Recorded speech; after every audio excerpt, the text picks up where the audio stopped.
Hello everybody and welcome to the Like It Others channel. Happy to have you join us. I hope you all are having an amazing week. This has been yet another volatile day in the stock market and we are loving it. So today I'm going to tell you about three high quality stocks that are down at least 50% from the all-time highs, and these are all high quality companies that in my opinion deserve at least further research. Okay, this is going to be exciting. So without further ado, let's crack on.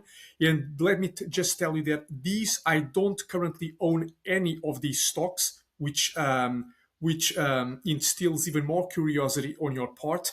At least that's the point. But these are all high quality stocks based on the metrics that we follow, and also those are also the metrics that we preach right here on this channel. So tying to that into today's video is this content that I put out on our Like a Tortoise channel, on our Like a Tortoise group on school. And you can see that today I posted this actually 7 hours ago, as you can see. What a wonderful time to be an investor today. Quality stocks, everyone, are the cheapest compared to the market since 1999. Just before the dot-com bubble burst. The opportunity is so good, investors like Bill Ackman felt like expressing their thoughts on social media. See first image. And you can see that this was a tweet that he put out not that long ago. Do I see? Oh, yes. So this was released on March 30, as you can see. And I couldn't agree more. One of the best times in a long time to buy quality. I agree, because if you know where to look for, then you definitely can see how many of these world's best time compounders are still trading cheaper by the day, which creates tremendous opportunity for those who are being attentive. Okay, you can clearly see the following. All right, so and then I go on to discuss the portfolio that we own. I couldn't agree more, and I've been busy adding a few more companies to my watch listing, delving deeper into them. Several stocks meet our criteria for both quality and valuation, which is awesome and certainly not common. I agree. This morning, I went over the fundamentals of our portfolio and compared them to the S&P second image. You can clearly see the following. We own fundamentally stronger companies, better capital allocation, higher profitability, and higher growth. Number two, they are much cheaper compared to the benchmark. So that is exactly what we want to see, better and cheaper. It makes complete sense that our portfolio will continue to outperform in the years to come, if you ask me. This is also the reason why quality as an investing strategy outperforms over time. See the third image. And you can see right here our portfolio stats versus those of the S&P 500. You can see that we score much higher on this metric, capital allocation, on both ROI and ROIs. We score higher in terms of profitability. We score much higher when it comes to historical growth. And also, not only do we own fundamentally stronger companies, they are also priced far more attractive relative to the market. And this is the recipe for long-term success. As always, do your own due diligence. Everything that we share right here is for educational purposes, not to be taken as financial advice. That said, the free cash flow yield of our portfolio, which is one of the best metrics you can use to assess the valuation of your portfolio, I did that. It currently stands at about 6.8%, which is staggering. And in my world, this cannot go on forever. Sooner or later, this gap will narrow, and it's going to be awesome for long-term, like a tortoise type of investors, because you can see that even though we don't follow a quality approach at the core, because we like to buy quality, yes, but we like to buy it with a big margin of safety. Yeah, you can see, but typically a quality investor would buy at what they call reasonable price, right? In my world, that's still expensive. So I like to buy quality when it's cheaper, which is a mix of quality and value, but we still own fundamentally high quality businesses. So yes, you can see how this strategy tends to outperform over time. Cool. So let's talk about these three companies, everyone, in how you can position yourself for long-term success in the stock market. Stock number one, I'm going to tell you about the meaning, the mode, and the management. So as you know, based on our tortoise approach, we always assess any company through four lenses, and those include the meaning, whether the company is, whether we can understand the company, whether we are aligned with their values and in mission and so forth, right? The revenue split, all of those things. That is the meaning. Number two, we have the mode. So whether the company has a competitive advantage or a mix of them, right? The more they have, the better. And what we typically see is that companies with wide modes typically tend to have a blend of different modes. Makes sense? And then the third M is management, and that comes down to capital allocation and execution, and the track records as well. Have they been able to execute well on strategy? Have they created value for shareholders over time? Those are the things that we are after. So I will discuss these three M's right here, and at the end, once I show you all the three companies, we will talk about the fourth M, margin of safety. We will run evaluation on each and every single one of them. Okay. So United Health, meaning simple, understandable business. As I mentioned, these stocks are all down at least 50% from the all-time highs. You can see that is the case of United Health. In fact, they experienced a big jump right here, as you can see. I'm not sure exactly why this happened, probably because they reported earnings. No, they haven't. I can see they are reporting earnings on the 21st of April. So something happened that caused the stock to spike 8.36%. That said, this stock is still down about 50% from its all-time highs. Analysts, let me minimize this, rated a buy with a price target around 379. And that's it, right? And you can see that the valuation, the forward P is at 15. So we will discuss valuation when we cross that bridge. Meaning, one of the largest healthcare companies globally. What else do we need to say? Even Warren Buffett bought into this position. I even think he doubled down on it. So yeah, that speaks volumes of the moat, right? Because they do have a moat as one of the largest healthcare companies globally. Combines insurance, United Healthcare plus Health Services Optum, makes money by collecting premiums, managing healthcare costs efficiently, structural tailwind, aging population. As the population gets older, companies like United Health stand to benefit. So they are active in what we call a secular trend. So they are in a secular trend, right? In a bullish secular trend, plus rising healthcare demand. Easy to understand, essential service, long-term demand is clear. So there you go. Meaning, if you guys are into healthcare, which I'm not, I have to be clear. So United Health Group is not a company that I would personally buy, because I'm not interested in any healthcare company, no matter how big the moat is, because I'm just not interested in this sector. So it doesn't meet my criteria for a meaning.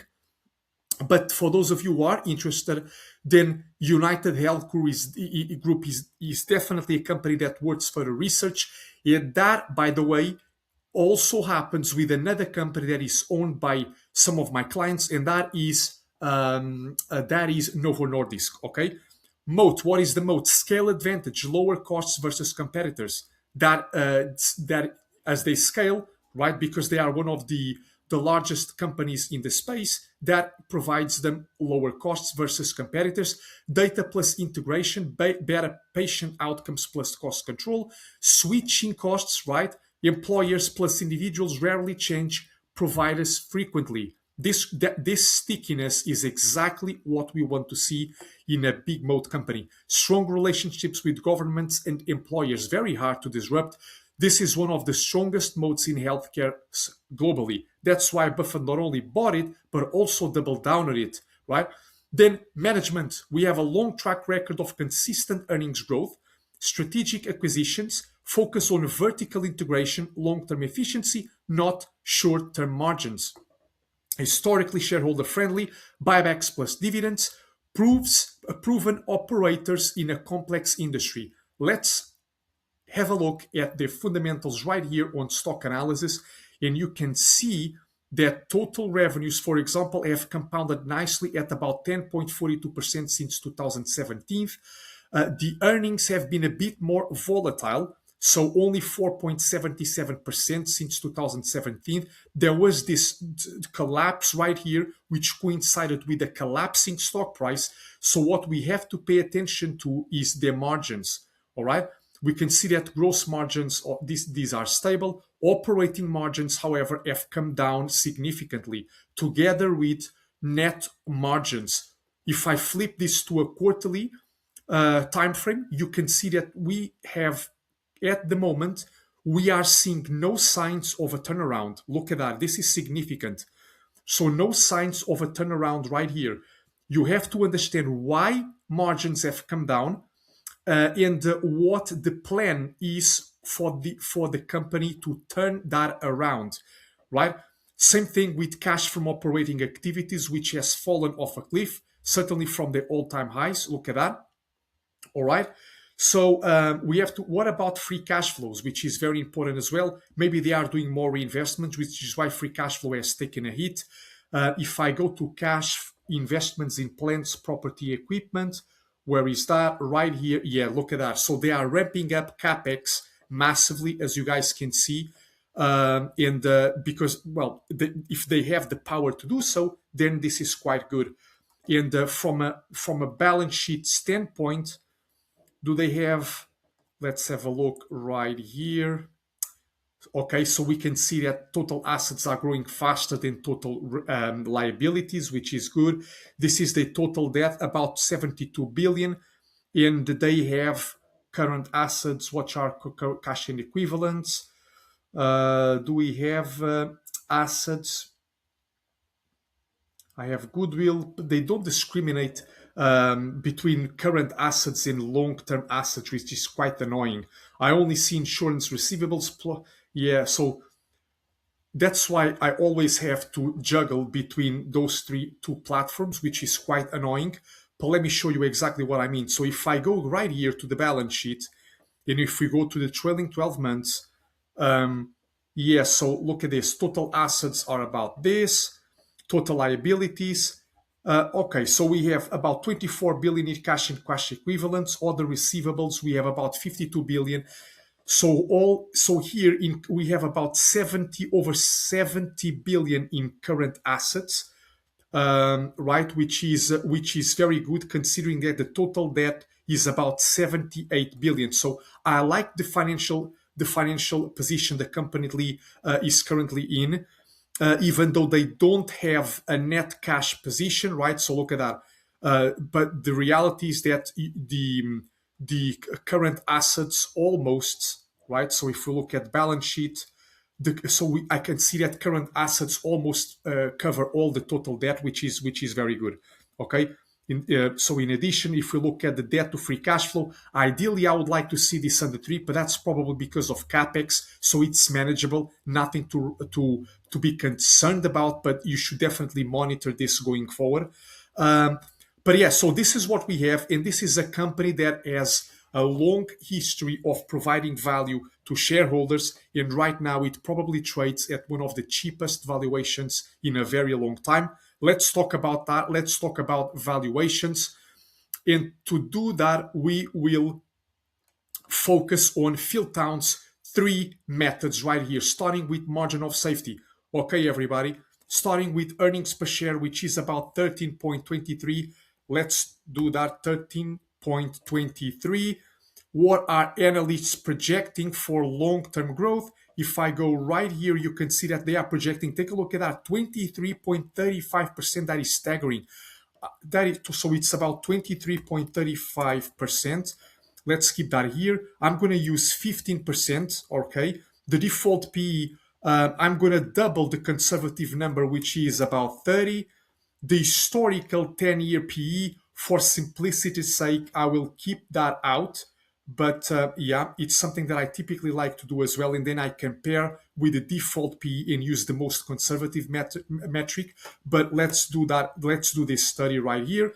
So now what we have to do is we're going to grow the current earnings per share at the projected 15% growth for the next 10 years to get at the estimated future earnings per share. To do that, we go here, right? So let's do that. see if this works. So we have again 13.23, 20. Excuse me. So what's this? Let's have a look again. 13.23. Yeah, sorry. 13.23. Let's compound that at 15% over the next 10 years, and we are going to get we are going to get about 53.52. That's the number that we will put right here. Let me go back.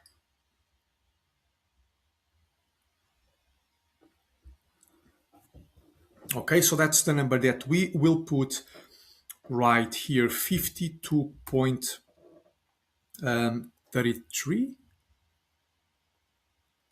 53.52. Okay, boom. So what you can see is that if the company does go on to compound earnings per share at 15% over the next 10 years, in 10 years' time, the estimated future EPS will be around 53. And then if you multiply that by your multiple of 30, you will get this much. So this will be the price of the per share in about 10 years. And because we always want a 15% return on our money, you simply divide that by 4, because you get what? You get two doubles, right? At 15%, you get two doubles in 10 years. That means the intrinsic value is about 401. We never pay intrinsic value, so we divide that by 2, and we get the most price of about $200 a share. What do we know, everyone? The stock is currently trading at $305 a share. So based on this metric, the stock is still not at the right level.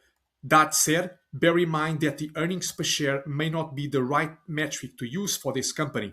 Let's move on to payback time. Disregard these two things right here for now, okay? Except the number of outstanding shares. So payback time tells you how long it takes us to double our money in case we bought the entire company. Shares outstanding 912. And we're going to use free cash flows, which is 16 billion. I'm using trailing 12 months figure, as you can see, 912. So 912. And now what we're going to do, we're going to come here. Latest 12 months free cash flow is about this, as you can see. We're going to grow this at about 15% per year over 8 years. And I think the math is correct, right? So then we will add up all the free cash flows and we will get that. And if you divide this metric by the number of outstanding shares, you get a free cash flow 8-year payback time price of 278. The stock is currently trading at 200, everybody. So we are not that far off. And because the free cash flows are much higher relative to the net income, I would certainly use the free cash flows in the case of United Health Group. Now, bear in mind, the free cash flows are not perfect because the company are investing a lot into growth. So if you want to be even more specific, you can add the capex, only the growth capex back to the free cash flows to adjust that, okay? And that will definitely lead you to a free cash flow, an adjusted free cash flow year payback time price around probably even above 300. So you have a big margin of safety based on this metric. Let's use now the 10 cap rate, starting with the operating cash flow of the business. Right here, operating cash flow is about 19 billion. Look at that. What is the capex of the company? But let's use the depreciation. Capex, now let's use total capex. That's about this much, as you can see. Okay, we can say that maintenance capex is typically between 50 and 70% of total capex, and then and that's the number that we want to subtract from total capex, and then we want to add the tax provision. So we come to income statement. We add the tax provision right here. 1890, as you can see. And when you do that, you get this, right? You get the total earnings, which is the number that you will divide by the number of outstanding shares, and you will get the owner earnings per share of about 20.89. And now what you have to do is you multiply that by 10, and the owner earnings per share multiply that 10 will equal 208.90. And look how nice this aligns with the margin of safety price, everybody. Okay, so based on these three, on Philtown's three methods, you get the range of between. So you get. I would not be interested in buying this company until, I mean, it got to at least around, I don't know, probably $240, $250 a share. And that it has already a big margin of safety built in. So I would be happy paying that money. But look how nice they align. And this is typically what we want. You want to see that at least two of these models are closely aligned. All right, guys, let's move on to the third stock, and that is none other than Chipotle Mexican Grill, which has been a long-time favorite of Philtown. So, yes, what is the meaning? Fast casual restaurant chain focused on, many of you probably have bought their products. I dined at one of their stores a few years ago, but I haven't been there ever since. But the stock has come down sharply from its all-time highs, so it might be a good time for me to revisit one of their stores and see what's going on there. Revenue driven by high store volumes, new store expansions, very simple business to understand, right? As long as they can sell burritos, that should be fine. Moat, brand strength, everybody knows Chipotle, operational efficiency, pricing power. They have raised prices without killing demand, which is a testament to a big moat business. Digital ecosystem, they have an app, delivery, loyalty programs to lock customers in. Love that. Not a deep moat like tech, but strong brand plus execution moat. Management, exceptional execution under current leadership, store expansion, discipline, margin improvement. Let's see if we are really seeing that. Focus on return on invested capital, which is very important as well. By the way, because the profitability of United Health has come under pressure, you can see that the returns on capital have come under pressure as well. So I don't see an immediate sign of a turnaround in this business. Certainly, if I zoom in, right, I mean, you can see that, no signs of a turnaround here. So, but anyway, maybe if you are in the space, you may have a different take on the company. I'm curious to read your comments on this. Right, so Chipotle, let's go. What's going on here? Chipotle. I want the ticker symbol, this one. Right. Analysts rated a buy as well with a price target of 47.43. Let's have a look at their financials, starting with the income statement. Revenues, as you can see, continue to come down since the highest level in 2021. That is the revenue growth. So the revenue growth has come under pressure, but revenues are still moving in the right direction, which is exactly what we want to see. Operating income has been flattish since December 31st, but still holding up nicely. And the shares diluted have been declining, so they are busy buying back shares. I like to see that. The free cash flows, look at this, free cash flows nearing all-time highs, just a small dip right here despite investments. We will discuss that. Net income also slightly lower, but just by looking at this company fundamentals, you wouldn't guess that the price would be down over 50%, but that's exactly what's happening, right? So, look, net income is about 1.5 billion. Free cash flow is pretty much in line. So we will use free cash flow in this case. Are they doing a lot of capex? Yes, look, they have been ramping up capex. Okay, so something to pay attention to. If you want to be strict, right, you can adjust free cash flows again when you start the valuation process, and you can add back growth capex. Okay, So yeah, that's it. For simplicity, I'm just going to use the free cash flows that you can see right here. So let's do that. But before, let's have a look at some important ratios right here. Look at Royce as well. It's been stable, right?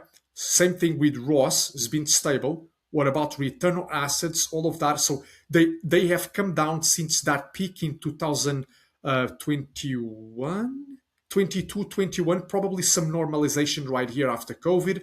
But and Roy is almost nearing all time high. So I like that. I like this stuff.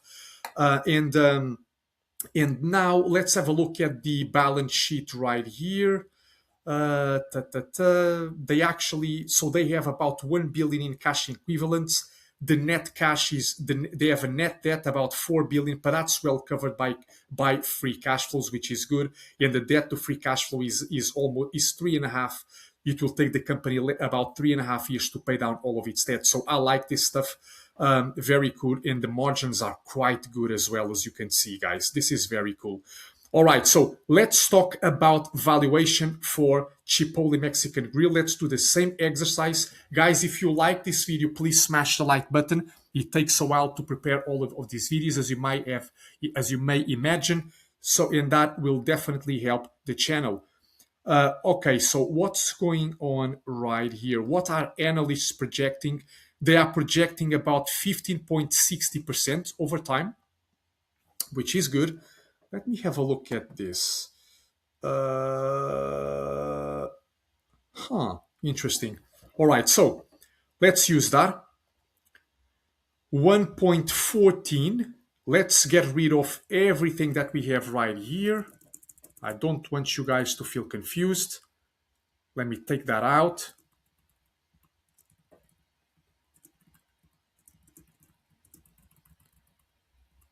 This is pretty raw, doing everything like that, no filters.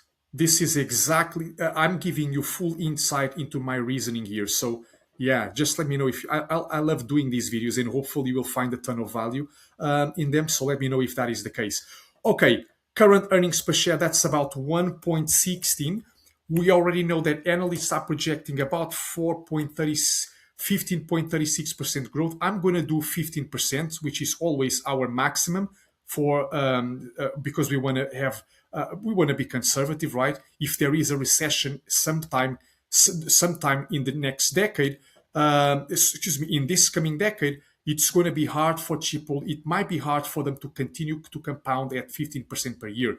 So default PE, double the growth rate, which is 30 times.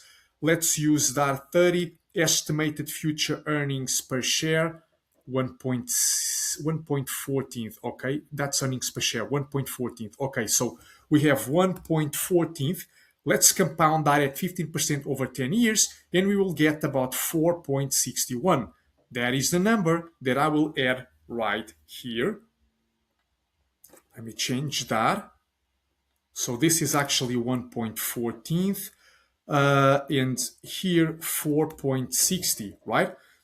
4.60. Yeah, just about that. So if we do that, this is the estimated earnings per share versus future PE, right? So when you multiply the 4.60, which is our estimated future earnings per share, by the assigned multiple, which we are using 30, then the future earnings per share, the future price per share will be around 138. And then if we divide that by 4, we get to an intrinsic value of 34. The current price of Chipotle, ladies and gentlemen, is 32. So this is pretty much trading in line with its margin of safety price, trading in line with its intrinsic value price. So it's just at fair value based on the margin of safety metric. The most will be, you will have to divide the intrinsic value by 50% and you will get 17.25, okay, according to this model. Starting with the payback time. Let's use the payback time right here. Let's flip this to the financials tab. Moving on right here to the trailing 12 months. We know that the free cash flow is about this. What is the shares outstanding? 1343. So 11343. This is the free cash flow, latest free cash flow. And what we're going to do right now, we're going to grow that free cash flow at about 15% per year over 8 years. And then we're going to sum up all the cash flows from year one to year eight. And we will divide this cumulative free cash flow figure by the number of outstanding shares. And look what you get, everyone. You get about 17.82. And look how nicely this aligns with the margin of safety price. Okay, very, very good. Now let's use the 10 cap rate, which typically which is my favorite because it doesn't assume any growth rate. It doesn't assume any growth, right? It's just pure owner earnings. For that, we will start with operating cash flows. Operating cash flows right here. And so we will do that here. Then we will add total capex, which is total capex right here. Okay, all good. We have maintenance capex, which is typically between. I'm going to do 70% of this. So that's about 70% of that, which is what you want to subtract. And then we will add the tax provision. We come here to the income statement. We add the tax provision. That is about 473. And look what we have right here, ladies and gentlemen. We have 15.79, we have 17.02, and we have 17.25. All three methods are aligned, which is something I love to see. So based on this, the margin of safety price for a company like Chipotle will be around 20. I certainly wouldn't be willing to pay more than 20 for this with the stock price at 32. Despite the drop of over 50%, we don't have that margin of safety according to these three methods. So it will be an easy pass. Okay. And last but not least, let's cover our third stock, and that is Fair Isaac Corporation. What's more, everybody, I made the effort to actually only discuss companies in different sectors. So United Health Group is in the healthcare space. Chipotle is in the consumer discretionary space, and the Fair Isaac Corporation is in the software space. And they all got hit because of different things. Okay. Fair Isaac Corporation, meaning creator of the FICO credit score. Many of my friends are invested in this company, or at least pondering an investment in this company. Provides analytic softwares for lenders, financial institutions, makes money from score usage per transaction, software subscriptions, critical infrastructure in the financial system. You know where we headed. This company has collapsed over 50% because of fears of AI disruption. Okay. Moat, industry standard, FICO score is deeply embedded in lending decisions. Network effects, lenders use it, which reinforces dominance. Regulatory plus institutional entrenchment, extremely difficult to replace. This is a near monopoly in core product. Management, strong focus on pricing power, high margin business model, disciplined capital allocation, buybacks focus on profitability, overgrowth for growth's sake. Elite capital allocators in a niche but powerful business. Let's talk about that. So FICO, Fair Isaac Corporation, they are right here. Do I have them right here? FICO. Okay. Let's do this and see what we have. You can see that they have a four score out of 5 on stock unlock. And let's have a look at their income statement right here. I'm pretty sure it's solid since 2016 at about revenues have compounded by 9.47%, which is good. Look at the earnings, right? Look at this explosive growth, 21.92%. That is crazy. What about diluted shares outstanding? Wow. So since 2016, they have reduced the share count by about 24%. So they are buying back a lot of stock. And look how that has accelerated as of recently on the back of a lower share price. Loved seeing that, everyone. And if we go right here to the metrics, Let's have a look at margins. They should be expanding based on what I saw.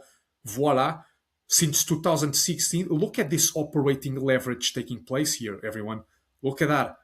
Okay, as they scale, the business is becoming more efficient, so they are spreading the costs over a larger user base. I love seeing this operating leverage kicking in.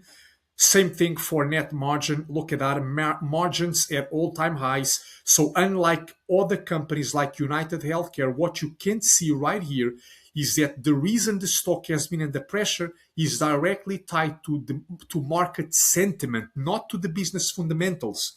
It's sentiment, right? It's investors believing that the company is in jeopardy. And look at the free cash flow margin, almost at all-time highs. In fact, it's at all-time highs right now. Okay, this is staggering. Okay, very, very good financials. There is really nothing to say. I like that. I'm almost certain that the returns on capital are also moving in the right direction. Let's go back right here to financials. Let's see trailing 12 months. Let's have a look at Royce. Look at that. Royce almost at all-time highs. Then we see Ross at all-time highs. This is exactly what you want to see. Return on assets at all-time highs. Fundamentals going up while the price is going down. Love seeing that. Do they have a net cash position? That will be the cherry on top of the cake. They do have, and no, they actually have a net. They don't have a net cash position, but you can see what's the free cash flow. 750 million. So the debt is currently is well covered by the cash position, which is very good to see. Okay, ideally I would like to see the debt to free cash flow under 3, as you guys know. But is the company doing a lot of reinvestments? Let me see here. If capex has been ramping up, let's have a look at free cash flows. Okay, so 750 million. What about net income?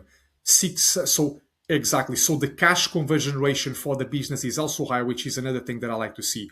Do they do a lot of stock-based compensation?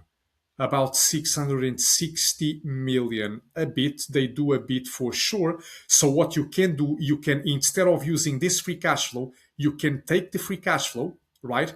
Do 750, you can subtract the stock-based compensation. I'm going to use the free cash flow, this version, for simplicity's sake. Okay, when at the time of calculating the margin of safety price for the business. Okay, everybody, starting with what analysts are projecting. Look at this. Earnings per share growth of 27% over the next 5 years. That is staggering. Right, so in the earnings per share sit at about 27.02. So 27.02 grow. Let's grow this at 15% over 10 years. You're gonna get about 109.31. That is the number that we will take.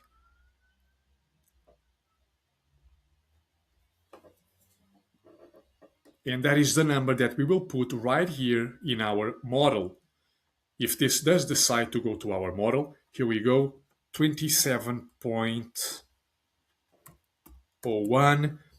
Analysts are estimating crazy amounts of growth. I'm going to use 1530. This is all correct. And then the estimated future PE will be this much. So the future price per share, if the company does go on to deliver on these expectations, should be around this much. The intrinsic value, of course, is you have to divide that by 4 because we want to double our money every, we want to achieve at least 15% compounded annual growth rates. Divide that by 4, you get this. And then you divide that by 2 because we never buy a dollar for $1. We want to buy a dollar for about 50 cents, right? And so divide that by 2, and this is the margin of safety price. And the stock currently trades at 1,881. So despite the collapse, this is still not attractively priced in my world. And that makes sense because of the analysts' expectations going forward. So there is still a lot of growth built into the stock, certainly from an earnings per share standpoint. Now, let's go back right here and let's use our payback time. What is the number of outstanding shares? So we have about 24, 24, 24. This is the free cash flow. Okay, so we have 24, and the free cash flow is this that you can see. If you grow that at 15%, look, you have the free cash flow 8-year payback time of about 500, which is again pretty close to our margin of safety entry price, right? Very cool. And by the way, if you want to learn more about each of these methods, you can always go back to my previous videos where I discussed them at length. Last but not least, we have the operating cash flow. Let's do that. So if I go to the operating cash flows right here, operating cash flow, okay, and you can see that the capex is about 8.31. 8.31. So the only thing that we want now is tax provision. And if we go right here to the income statement, tax provision sits at about 186. That is the number we will put right here. Look at this beauty once again, everyone. 391, 493, 409. Again, look how these three methods are aligned. I love that. So is FICO priced at a margin of with a big margin of safety that I love, but also the margin of safety that reflects Philtown's margin of safety methods? The reason is no. So the stock would have to come down another 50% for me to get interested. Either that or I mean, I don't know. I don't have any margin of safety. So for me, at least, it's definitely an easy pass. I'm not interested. But yeah, it's a great company, but it's a company that is still reflecting a lot of growth.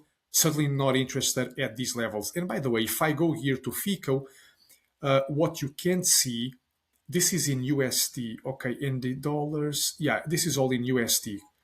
Cool. So what you can see, the stock has come down, but look how even despite this sharp drop, the stock is still so expensive in my opinion. And yeah, what's the price to free cash flow on this thing? I can see the PE is 40, but what is the price to free cash flow on this thing? They are closely aligned, so I don't expect to see a lot of difference. But price to free cash flow is about, yeah, look at this. Price to free cash flow still sits at about 34.59. So this is definitely not a cheap company. Still trades on the expensive side, and I'm not interested. That's it, everyone. Ooh, my goodness, this was a rumble. Everyone, thank you so much for tuning in and watching me all the way. Hopefully you've gained a ton of value. I just give you 3 stocks that have collapsed over 50%.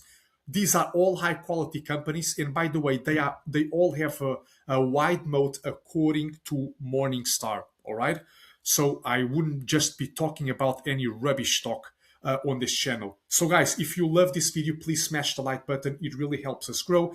And if you want to learn a bit more about ourselves, make sure that you just send me just comment, send me messages, and I will definitely respond.